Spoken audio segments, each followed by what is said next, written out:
Je ne dis pas que j'ai pas eu de stress avec les Jeux Olympiques de la jeunesse, hein, au contraire. Mais là, ça aussi, c'était quelque chose d'assez particulier. Pourquoi c'était quelque chose de particulier? Parce que la première chose, c'est que les compétitions que vous voyez de ski, là, même Vezona a été la dernière compétition qui a eu lieu, qui s'est terminée le 15 mars. Le 16 mars, c'était le début du confinement. Et le problème de la FIS, là, c'était le principal, c'est d'organiser les championnats du monde de Cortina. S'il y a un problème ailleurs, on n'a aucun problème pour annuler toutes les compétitions. Alors, la FIS a mis beaucoup de stress sur Swisski, qui donc, a mis beaucoup de pression sur les organisateurs des compétitions en Suisse. Et Swisski est aussi très avide d'avoir des compétitions de ski en Suisse, parce qu'il n'y en a pas beaucoup. Il y en a beaucoup plus en Autriche, par exemple. Et donc c'était important pour Swisski qu'on puisse quand même organiser des compétitions de ski en Suisse, mais c'était aussi important qu'on fasse le maximum en termes de protection anti-Covid pour ne pas avoir les foudres de la FIS et puis ne plus avoir de compétition l'année suivante. Concernant les championnats d'Europe de la gymnastique artistique, c'était aussi important que cette compétition ait lieu parce que c'est la compétition qualificative pour les Jeux Olympiques. Et on se trouvait à peu près à 2 mois et demi des Jeux Olympiques, et c'est clair qu'on ne peut pas se permettre le moins de risques et que de contaminer des personnes qui ne pourraient pas se qualifier ou pas participer aux Jeux Olympiques à cause du fait qu'elles étaient malades du Covid. Et donc là aussi, il y a beaucoup de stress. Et ce que je vais vous montrer maintenant, c'est quelque chose qui a été un énorme stress, et je vous assure que ça sera multiplié par 20 pour les Jeux Olympiques de Tokyo.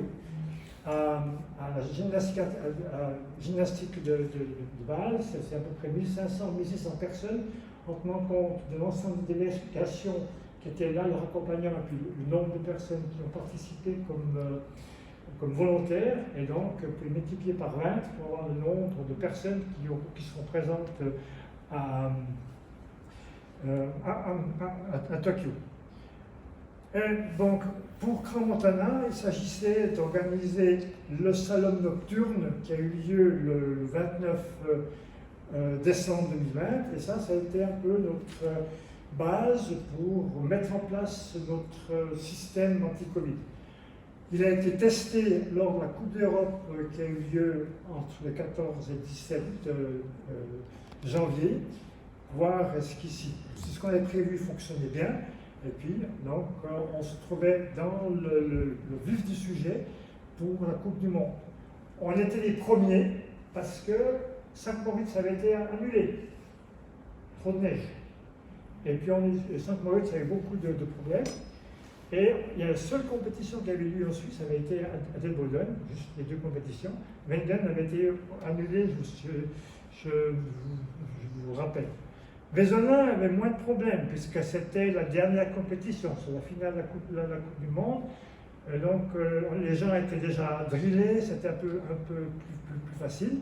Et donc, sur la base de mon expérience de ski, j'ai pu faire le concept pour la gymnastique artistique, d'autant plus qu'on n'avait reçu aucune instruction précise de la part de la FIG. Donc, en fait, ce qu'on a fait pour la gymnastique artistique, c'était la base de ce qui se fait actuellement pour la gymnastique artistique. Et puis, alors comme j'ai eu une certaine expérience, et puis l'État du Valais m'a rendu responsable anti-Covid pour les Coupes d'Europe qui sont déroulées en Zère, et puis après, le médecin cantonal a donné mon nom aussi pour le rallye du Chablais. Donc j'ai même dû faire encore le concept anti-Covid pour le rallye du Chablais. Le canton de Vaud était pas chaud pour organiser la compétition, le canton du Valais était plus chaud. Et donc ça c'est, voilà, puis à la fin ça s'est quand même pu se passer. Donc de la part de la FIS, on a reçu les directives qui sont là. Donc, établir un concept de prévention du Covid en collaboration avec les autorités cantonales. C'était clair qu'on devait discuter avec les cantons. Oui, donc, les points importants, c'était de limiter autant que possible des contacts entre les athlètes, les coachs, le personnel d'organisation, les journalistes, en établissant des bulles. Donc déjà, à ce moment-là, le premier concept que j'avais fait pour Crans-Montana, c'était avec 1000 spectateurs. Et après, la Suski a dit non, pas de spectateurs. Donc on a annulé le concept des spectateurs. Avec l'idée aussi de fermer les accès aux zones de course pour les clients de la station, de faire en sorte que tout le monde adhère au concept de protection, donc distanciation sociale, port du masque, lavage et désinfection des mains. Et puis, on nous demandait aussi que tout le monde soit testé avant d'être accrédité. Donc, cela, c'est fédéral. Donc, l'obligation pour les personnes venant de l'étranger en Suisse d'avoir un test PCR négatif réalisé dans les 72 heures précédant l'arrivée en Suisse. L'obligation pour ceux qui avaient été malades d'amener un certificat des anticorps qui au moins plus de 6 semaines avant l'arrivée en Suisse. Et puis l'annonce nominative au département fédéral des affaires étrangères de toutes les personnes qui allaient arriver sur place en provenance d'un pays, d'une région sur l'histoire. Et donc je vous assure que pour la gymnastique artistique, c'est quasiment tout le monde. Donc c'était, voilà. On a dû se référer naturellement aux directives cantonales, à savoir commencer par savoir si la commune était d'accord d'organiser la compétition. Si la commune était d'accord, il fallait transmettre au canton, savoir si le canton lui-même nous donnait l'autorisation d'organiser la manifestation. Pour le canton Bâle, c'est un petit peu difficile parce que la Santiago Palais se trouve à Mittenstein sur Bâle-Campagne, et puis les hôtels étaient sur Bâle-Ville. Donc il fallait discuter avec les deux médecins cantonaux. Ils nous ont demandé d'établir ce concept de protection qui devait être analysé et validé par l'autorité sanitaire cantonale. On nous a demandé de réaliser des tests, donc d'avoir une unité capable de réaliser des tests, et puis de proposer un plan d'action si par hasard quelqu'un s'avérait positif, et donc pour cela de réaliser une plateforme, une task force, puisque c'est le mot à la mode, comprenant pour le Valais donc le médecin cantonal, donc l'office cantonal du Valais, le médecin de la manifestation, 2 personnes du comité d'organisation, 2 personnes de la fédération, et puis un responsable média, de manière à éviter que des informations non, comment dirais-je, pas n'importe quelle information aille dans les journaux pour éviter aussi les mauvaises, la mauvaise impression par rapport au public, parce que les journalistes ils sont les premiers à partir sur des scoops pour faire n'importe, pour raconter un petit peu n'importe quoi. Alors, au départ, toute personne qui devait amener un test négatif réalisé dans les 72 heures, soit eh bien, était contrôlée par nos soins. Toute personne devait signer un questionnaire comme quoi ils étaient en bonne santé, comme quoi il n'y avait pas eu contact dans la semaine précédente avec quelqu'un de malade, comme quoi il ne souffrait pas d'infection respiratoire. Enfin, je ne veux pas raconter tout ce qui était sur ce certificat que ces personnes devaient signer. Et ce qui était aussi important, c'était le tracing, donc tout le monde devait télécharger une application sur leur iPhone qui nous permettait de savoir où ces personnes se trouvaient. Et on nous a aussi demandé de tester tout le personnel hôtelier, à savoir tous ceux qui étaient dans le service et qui auraient contact possible avec les athlètes ou leurs accompagnants, y compris les cuisiniers. Et donc, on devait aussi avoir contact tous les jours avec le médecin cantonal pour annoncer combien de tests avaient été réalisés et puis s'il y avait des tests positifs. Et si on trouvait un test positif, on devait le donner dans les 30 minutes. Et selon les directives qu'on a eues du canton de Bâle, donc non seulement les personnes devaient avoir un test négatif réalisé dans les 72 heures avant d'arriver en Suisse, mais on a dû retester tout le monde entre le 4e et le 5e jour après l'arrivée, et toutes les délégations, la plupart en tout cas, devaient avoir un test pour rentrer chez eux. Donc il a fallu faire un nouveau test PCR cette fois pour les personnes qui allaient partir et rentrer chez eux. Ce qui était déjà très important au départ, c'est le concept de transport. Je commence déjà par là parce que ça commence très vite. Ils ont leur propre véhicule, leur propre bus. Ce qu'on a exigé, c'est que durant le transport, le port de masque était obligatoire. Et puis pas n'importe quel masque, mais pas ce masque-là, pardon, le masque du Panathlon qui vaut ce qu'il vaut, mais ce masque-là, un masque FFP2, qui a un coefficient de sécurité de 80%. Et le problème de ce masque-là, c'est que si vous le mettez et que vous grimpez 2 étages d'escalier, vous êtes complètement exténué, parce que ça passe, il y a quasiment plus d'air qui passe. Les cabines, donc une cabine par délégation, et donc il y avait quelqu'un qui était là, et puis qui disait « Ah, voilà, les Autrichiens arrivent, prenez cette cabine. Les bénévoles arrivent, prenez cette autre cabine. » Et la même chose, un siège par nation. Donc c'était clair que les gens ne devaient pas se mélanger. Et puis, pas de clients pendant le temps de transport des athlètes au départ avant la course, et même la piste qui amène en bas à Varzette était fermée pour les clients.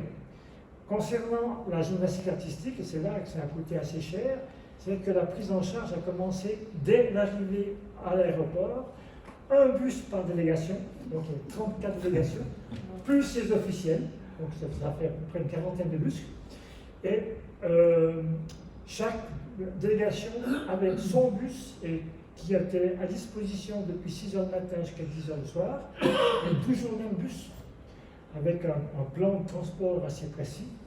Il y avait l'interdiction d'utiliser les transports publics, et dans le bus, c'était une personne par an, et donc le port de ce masque FFP2 dont je parlais tout à l'heure, obligatoire, et le chauffeur avait la mission de contrôler que le masque soit bien porté.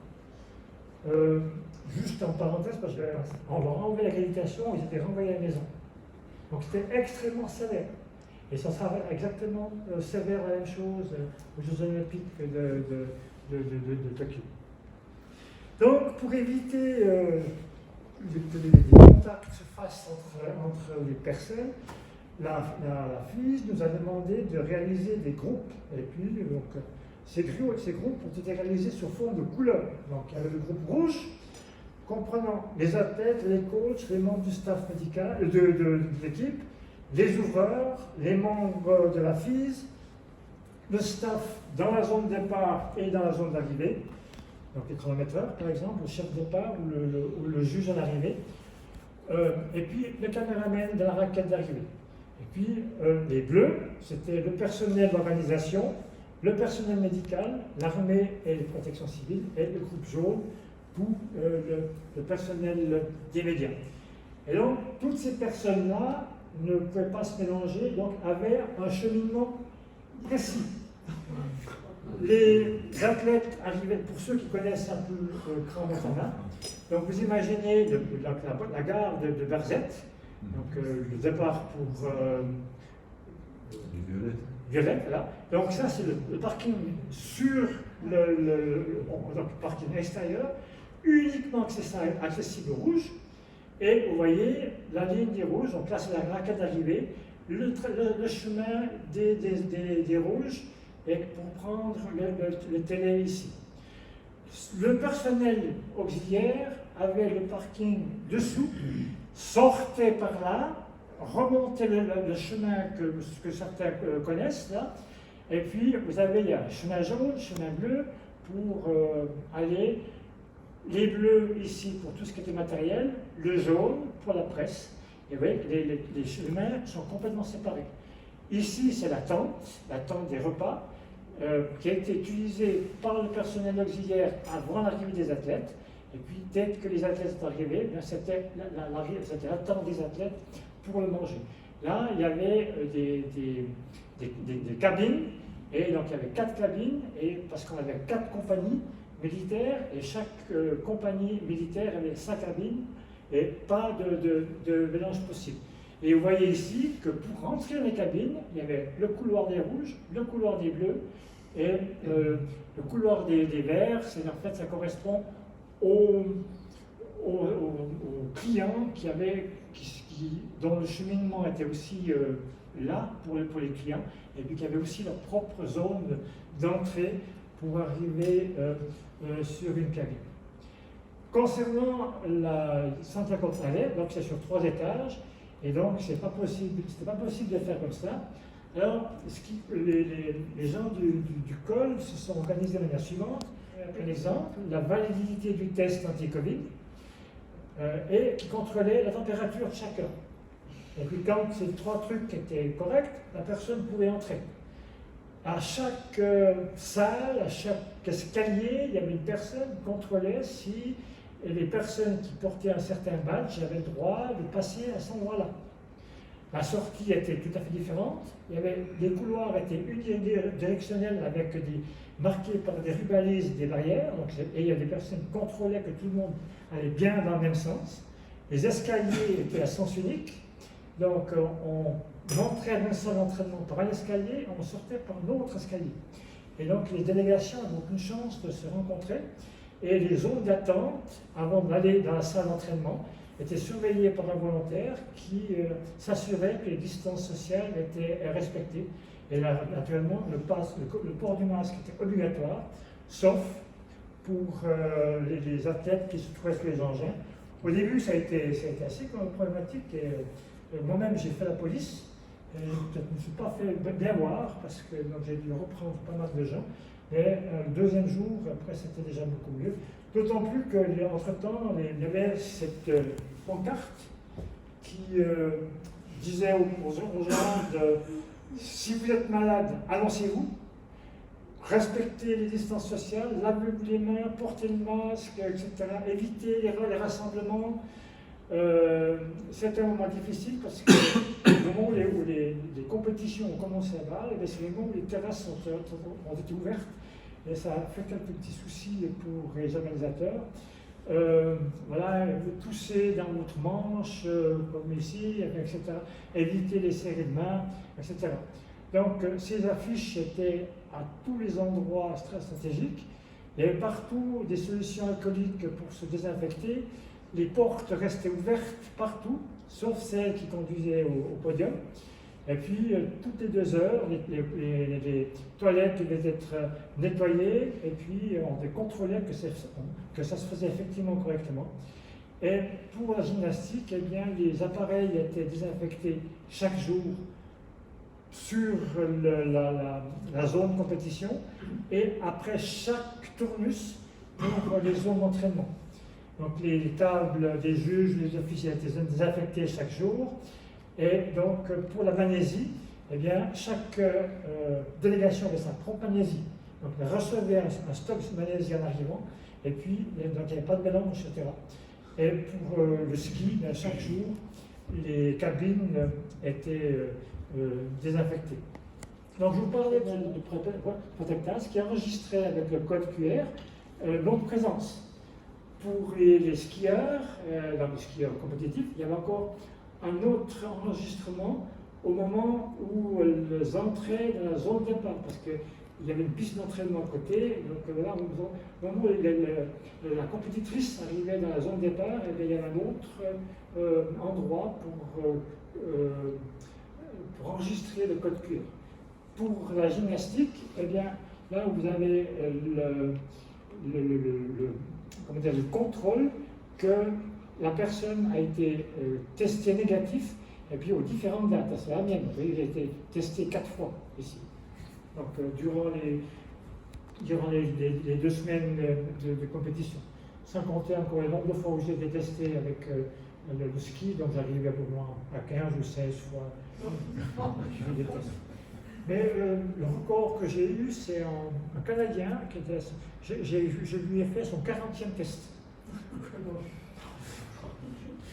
Donc, voilà, et puis voilà comment se faisaient les contrôles des personnes, le tracing des personnes, de savoir où les personnes se trouvaient. Donc, pour ce qu'on nous a demandé aussi, c'est un plan en cas de test positif. Donc, on a dû demander à l'organisateur d'avoir une salle d'isolement pour surveillance de tout cas suspect. On a demandé aux hôtels de réserver une chambre pour mise en quarantaine possible d'un cas suspect ou avéré. On a demandé au col d'avoir des masques FFP2 en suffisance, d'avoir une réserve de gants aussi en sens unique en suffisance, et puis des appareils médicaux, en particulier le thermomètre qui permettait de mesurer la température à l'entrée, et puis un appareil pour mesurer la saturation en oxygène pour éventuellement des cas positifs. À mon avis, ça c'est un peu la mesure du trop, dans le fait qu'à Bâle, on est quand même tout près des hôpitaux et puis que la personne pouvait être transférée rapidement. Mais bon, voilà. Ça c'est voilà, comme ça. Devait être isolé. On a confirmé le test par un test PCR. Et puis, donc, au moment où le test revenait positif, eh bien, les personnes chargées d'effectuer le test en laboratoire privé concernant Bâle, a informé la task force qui était sur un groupe WhatsApp. Et puis, au moment où le test avéré revenait positif, eh bien, la personne a été mise en quarantaine. Il fallait rechercher les personnes contacts, isoler les personnes contacts, leur retester les personnes contacts et puis leur interdire tout entraînement jusqu'à ce que la réception du test négatif. Et puis, si plusieurs cas étaient revenus positifs, donc on aurait eu ce qu'on appelle le développement d'un cluster, et donc là, ça aurait été le renvoi de la délégation.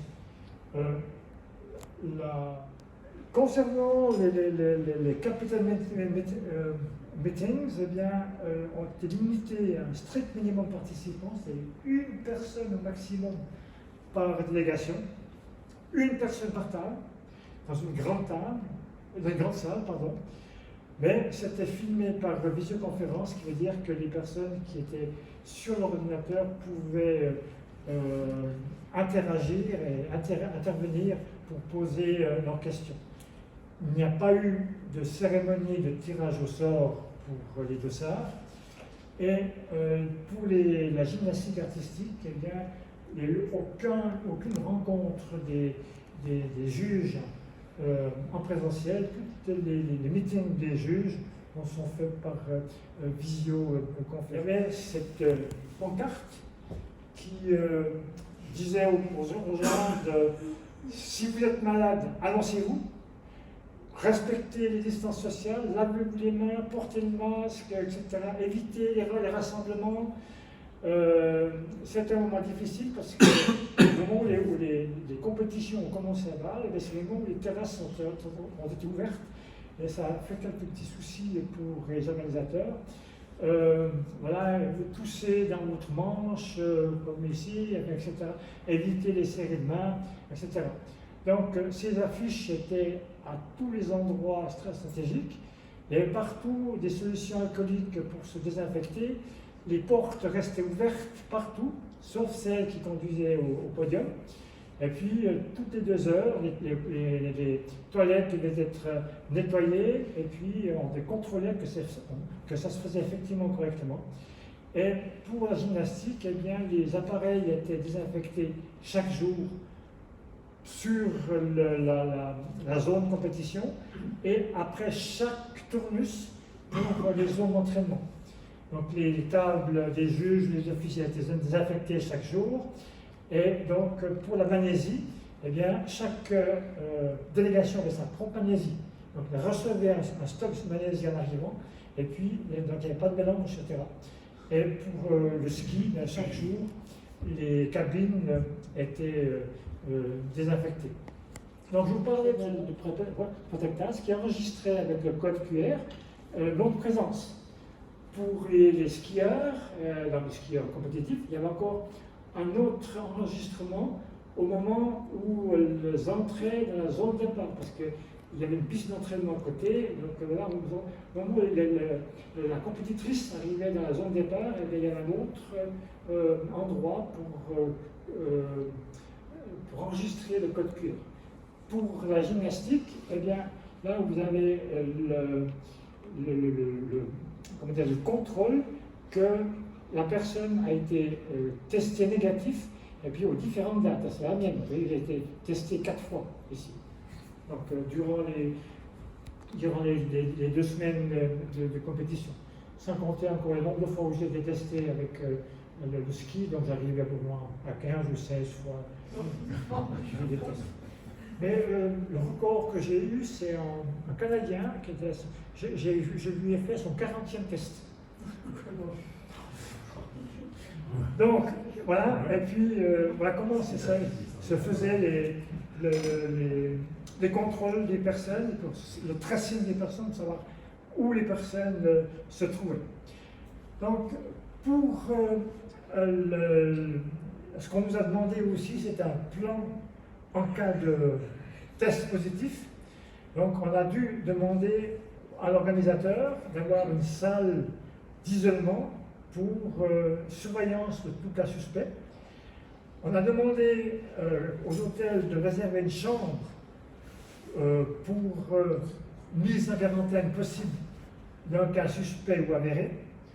On a demandé au col d'avoir des masques FFP2 en suffisance, d'avoir une réserve de gants aussi en génique en suffisance, et puis des appareils médicaux, en particulier le thermomètre qui permettait de mesurer la température à l'entrée, et puis un appareil pour mesurer la saturation en oxygène pour éventuellement des cas positifs. À mon avis, ça c'était un peu la mesure du trop, dans le fait qu'à Bâle, on est quand même tout près des hôpitaux et puis que la personne pouvait être transférée rapidement. Mais bon, ça c'est voilà, comme ça.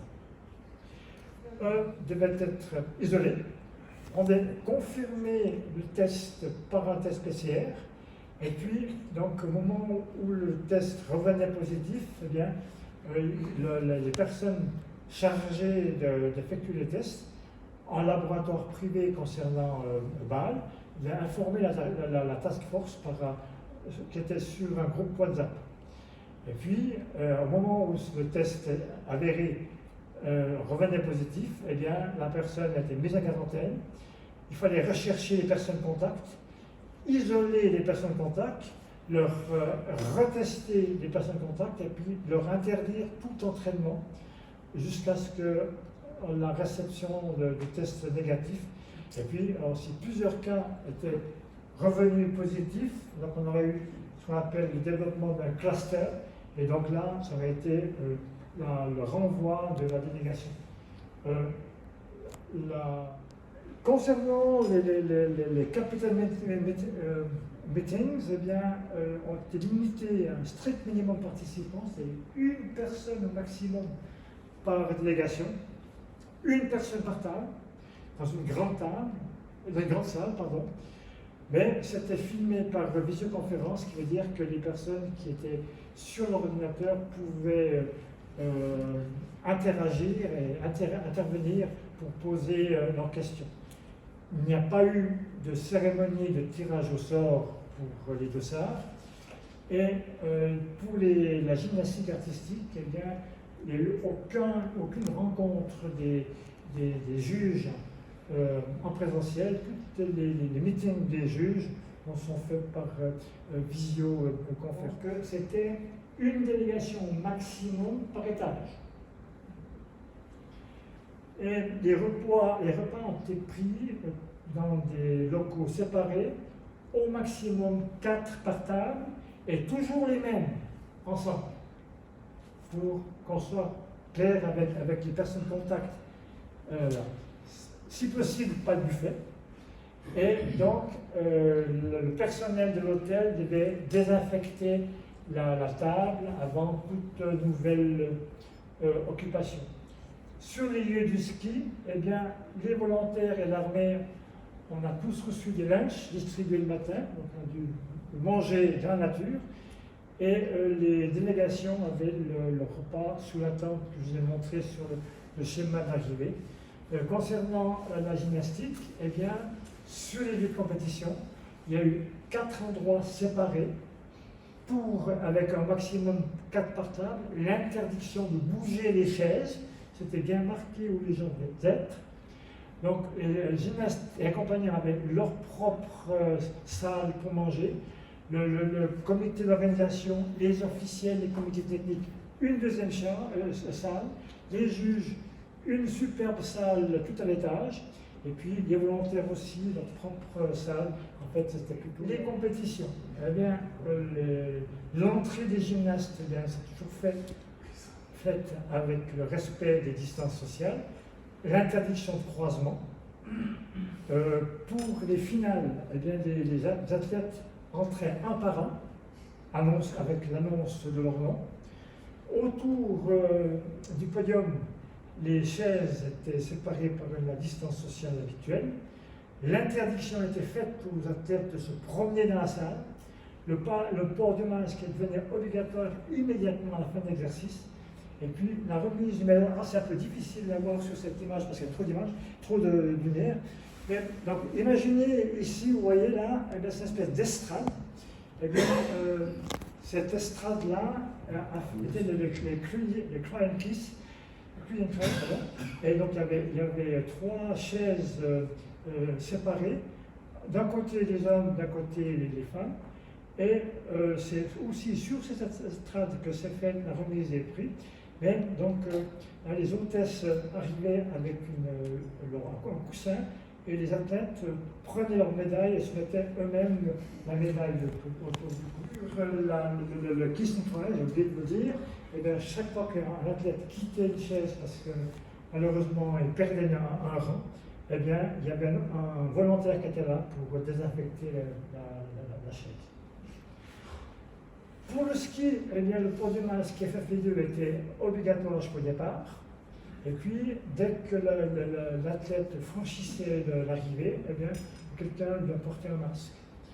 Le masque était naturellement obligatoire pour les interviews et bien sûr pour le kiss and try. Et derrière la zone d'arrivée, il y avait une zone d'attente pour les athlètes qui attendaient leurs camarades qui étaient encore en course. Eh bien, cette zone d'attente était vraiment séparée nation par nation, avec l'interdiction de se mélanger. Là aussi, les tables séparées par le plexiglas, un seul journaliste par table, interview avec le masque, et puis la zone mixte pour les interviews était séparée par une paroi de plexiglas, avec un micro adapté sur la longueur, avec l'obligation de changer la structure éponge du micro après chaque interview.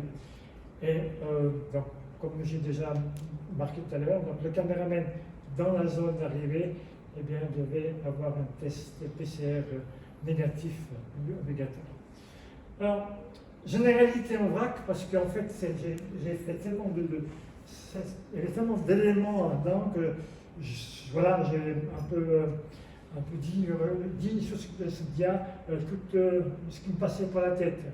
Donc, pour les athlètes, c'était l'interdiction de fréquenter le bar de l'hôtel. Interdiction de sortir pour des courses à l'extérieur. La FIS, Suski, avait demandé d'ouvrir les magasins à Crans-Montana à 8 h au soir pour permettre d'aller acheter des choses, mais ça, le canton du Valais a refusé.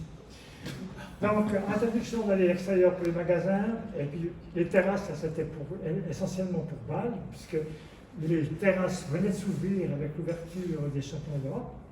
Donc une personne par délégation était apte à aller faire les achats, et toujours la même. puis sur place, il n'y avait pas de boutique sur le field of play, pas de stand sponsor, pas de buvette, pas de spectateurs.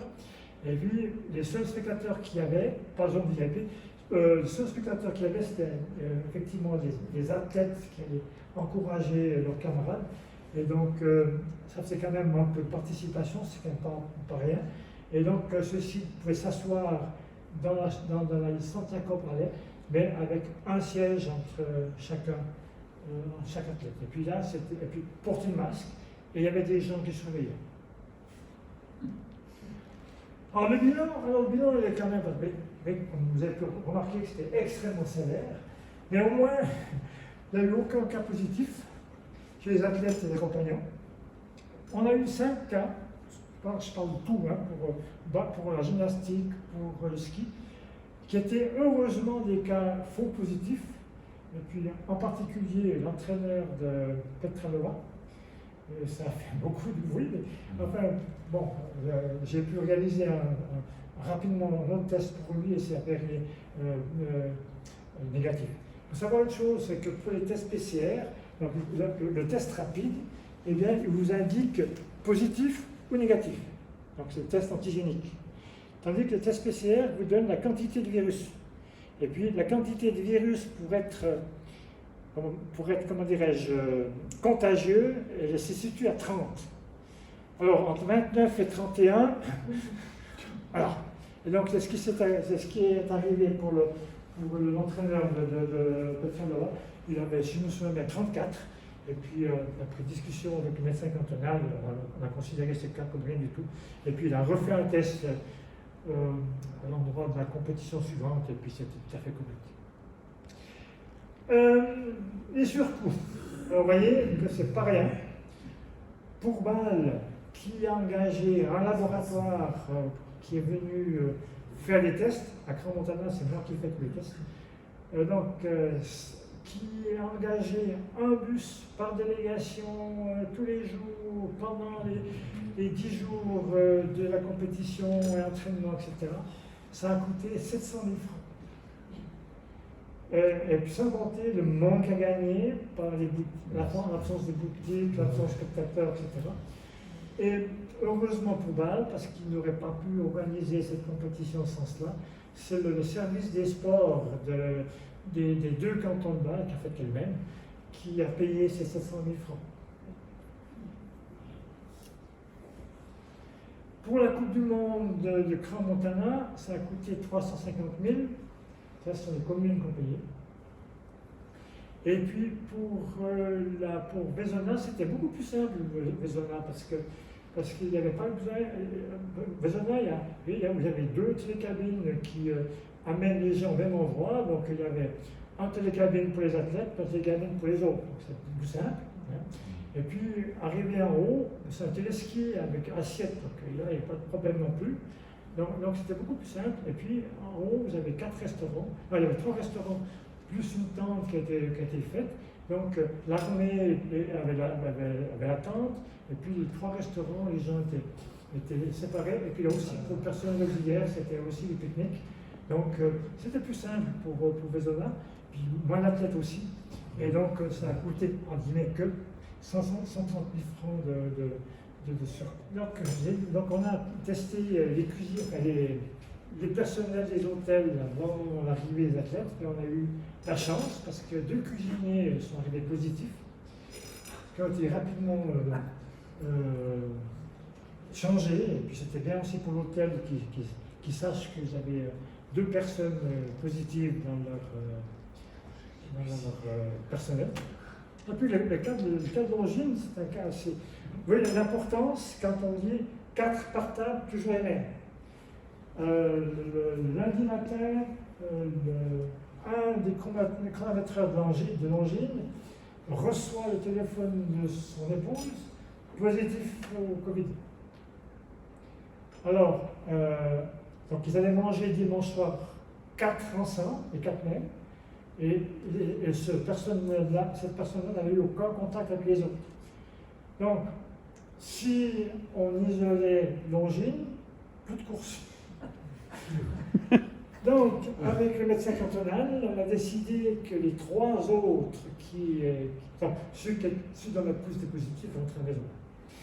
Les 3 autres, eh bien, ont dû porter le masque à FFP2 pendant tout le temps. On travaillait de manière séparée, aucun contact avec personne d'autre. Et puis on les a retestés 2 jours après, et puis 4 jours après, et puis ça s'avérait négatif. Donc comme ça, on avait là directement les personnes contacts. On a eu un problème, mais là aussi, voilà. Normalement, dans le papier que les gens ont dû signer, ils devaient s'engager à être prudents à la maison, etc., etc. Un militaire qui rentre du congé, un peu, vous savez, les jeux commencent comme ça, positif. Et il a contaminé toute sa compagnie. 19 cas positifs. Et d'un coup, grande alarme. Et avec ma collègue infirmière, on a testé 248 militaires en 1 heure et demie. Et puis donc voilà, et puis donc 19 positifs, donc toute la compagnie était est partie ailleurs, et donc heureusement il y avait la réserve, ils ont pu être remplacés. Et puis il y a eu un problème de caméraman de la Suisse alémanique pour Bâle. Alors là, il faut que j'aille discuter avec mes collègues du CHUV parce que j'ai rien compris à son cas. Il arrive avec l'accréditation, le test PCR négatif, super. On leur fait le test 2 jours plus tard, test rapide positif. Renvoyé à la maison, et puis en plus, je passe un savon à la femme qui était responsable de tous les journalistes de la télévision systémique, parce que je les voyais un petit peu trop ensemble, et puis pas forcément porter le masque. Alors que le caméraman rentre à la maison à Lucerne, il se fait un test PCR négatif. Il n'y a un lien, négatif. On lui refait un test rapide positif. Alors, en fait, on n'a pas voulu prendre de risque, on l'a laissé rentrer à la maison. Et puis voilà, mais enfin, j'aimerais bien savoir comment l'histoire de ce cas, je ne comprends pas, sur le plan médical, comment c'est possible. Alors, j'ai réalisé, je suis un spécialiste des frottis nasopharyngées, donc j'ai réalisé moi-même plus de 1000 tests pour les compétitions de ski. Je me suis imposé une bulle depuis le 1er décembre jusqu'à la fin des championnats d'Europe de gymnastique, donc jusqu'au 25 avril. Donc, pas de réunion familiale, des contacts minimalistes uniquement avec rapidement faire des courses et contacts avec personne d'autre. J'ai eu le droit à une visioconférence par semaine avec Swisski, et tout en allemand, parce qu'on ne parle pas beaucoup français là-bas. Voilà. Plusieurs visioconférences avec le bureau et les commissions techniques pour la gymnastique artistique. Plusieurs voyages à Bâle pour discuter de ce concept de prévention avec le comité d'organisation locale. Les 2 visioconférences avec les médecins cantonaux de Bâle pour qu'on accorde nos violons. Et puis alors, des discussions sans fin par mail pour répondre à des questions de délégation, en particulier les Anglais qui ont géré leur cas Covid comme des ânes, mais qui se sont montrés particulièrement pointilleux pour ce qui s'est passé à Bâle. Donc, en résumé, beaucoup de stress, et puis beaucoup de stress pour expliquer aux gens que le Covid. Et puis voilà. Enfin là, c'est pas un masque FFP2, là, c'est bon. Un masque qui va bien pour skier parce qu'il fait en même temps l'écharpe. Voilà, si jamais vous avez des questions, je suis J'ai vu les gymnastes, on les a testés tous les 3 jours. Eh bien, dans les fédérations importantes comme la Suisse, comme la France, comme l'Autriche naturellement, eh bien, il y avait pour la Suisse en tout cas, c'était le physiothérapeute qui faisait les tests. Et donc les tests se répétaient tous les 3 jours. Donc, entre eux, ils sont beaucoup testés. Et puis, la FIS avait mis sur Internet un passeport FIS, où seules, naturellement, certaines personnes avaient accès, et où les tests devaient être indiqués. Et puis, la FIS envoyait chaque jour un questionnaire par WhatsApp que tout le monde, enfin tous les athlètes et les accompagnants devaient remplir. Est-ce que vous avez eu de la fièvre, avec ça?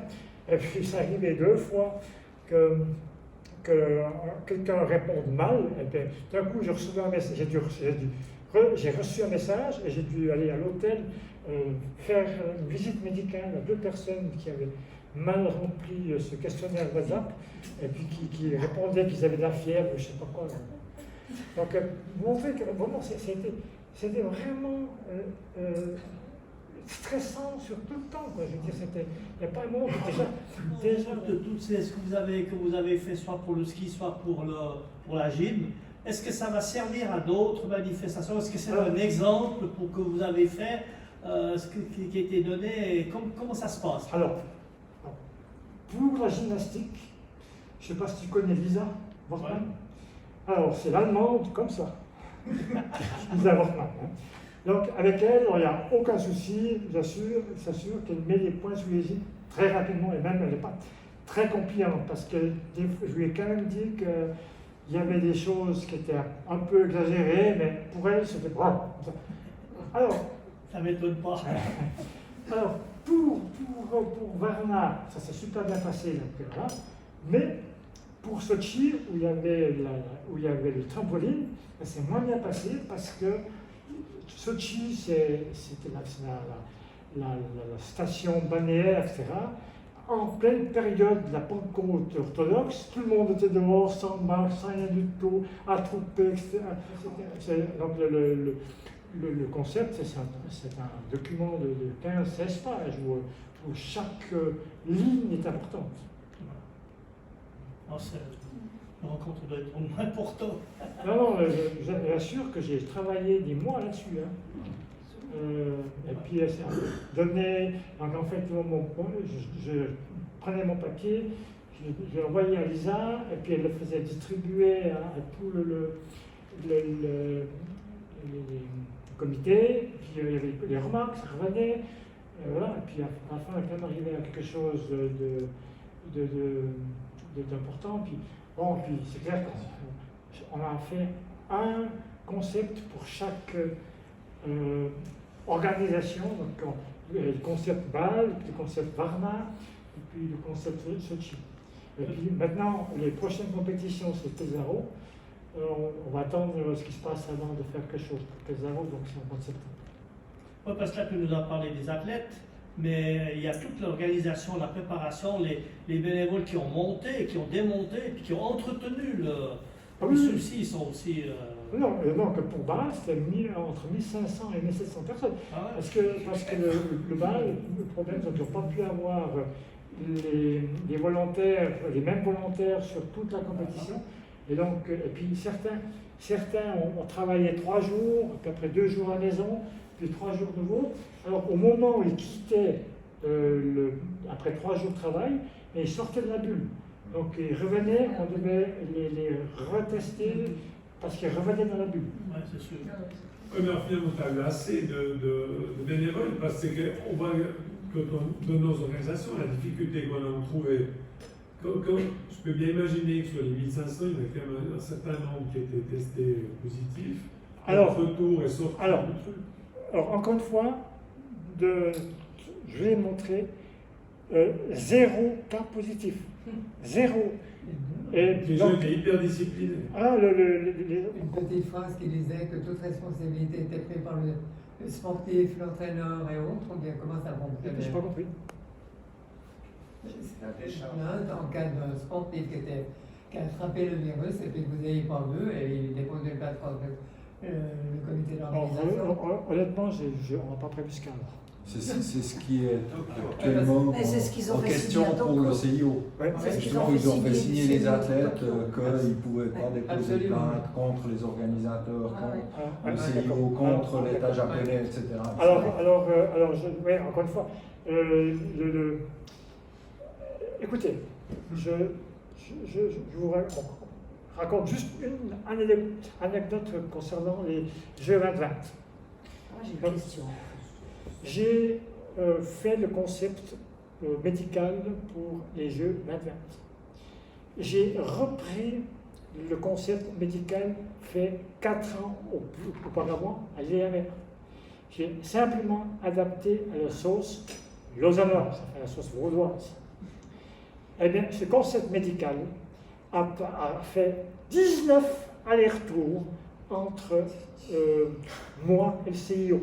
Parce qu'au CIO, il y a un tas de gens, des avocayons qui sont là, et puis qui contrôlent toutes les virgules, etc. Donc on peut bien imaginer que ce cas-là vienne de ces avocayons qui occupent un bureau du CIO et puis qui justifient leur présence en ayant une idée comme ça. Est-ce que, moi j'ai une autre question, est-ce que ce qu'on a plus ou moins entendu dans les JOJ, c'est qu'au JOJ, il y avait déjà un petit début de pandémie de Covid chez les jeunes et les délégations qui sont arrivées de l'autre côté, la Chine, du Japon, qui ont amené ça chez nous? Je peux t'affirmer une chose, que si ça avait été le cas, parce qu'il y a des gens qui ont été malades. Si ça avait été, oui, mais bon. On retombe là-bas. Alors, on avait, pas simplement de jeunes. alors quand on a imaginé le fonctionnement de la clinique médicale du centre en bas, du Vortex, on a imaginé la grippe. Donc, on avait déjà distribué des masques, déjà habitué les gens à se laver les mains, au MOC par exemple, au flanc, j'avais fait ça pour ceux qui étaient là. Donc avec des désinfectants, se laver les mains en sortant les tablettes, etc. Ouais. Bon, donc on n'a pas pensé Covid lors. Non, on ne connaissait pas, mais s'il y avait eu un ou deux cas positifs, en particulier en provenance de la Chine, eh bien, ça aurait été la catastrophe parce qu'il y a eu un mélange de gens, etc. Juste encore une fois les petites anecdotes, parce qu'il faut se compte. On avait donc dans les prescriptions qu'on avait pour l'organisation médicale, on devait fournir des préservatifs. Donc en fait, à la clinique, il y avait 2 énormes aquariums, plein de préservatifs. Bien sûr qu'à la fin, il ne restait plus grand-chose. Non, ça c'est clair. Donc, du mélange, il y a eu. Oui, mélange, il y a eu. Et donc s'il y avait eu des cas positifs, ça aurait été une pandémie qui aurait déferlé sur beaucoup de monde. Non, c'était trop tôt.